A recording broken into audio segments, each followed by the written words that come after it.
Hi friends, మీరు కానీ తెల్లగా అవ్వాలనుకుంటే ఫస్ట్గా ఒక బౌల్ తీసుకోవాలి. బౌల్లో ఐస్లు వేసుకోవాలండి.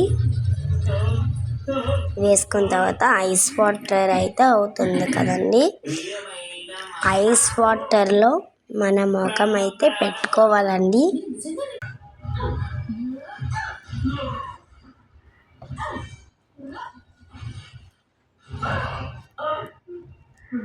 ఒక 3 అవర్స్ పాటు ముఖాన్ని బౌల్లో పెట్టుకోవాలండి.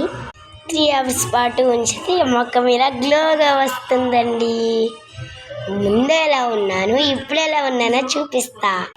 ముందైతే ఇలా ఉన్నా, సెకండ్ ఎలా ఉంటానో చూపించేస్తా. ఇప్పుడు ఇలా ఉన్నా. ఈ ఐడియా కానీ మీకు నచ్చింటే లైక్ చేసి సబ్స్క్రైబ్ చేసుకోండి. హాయ్.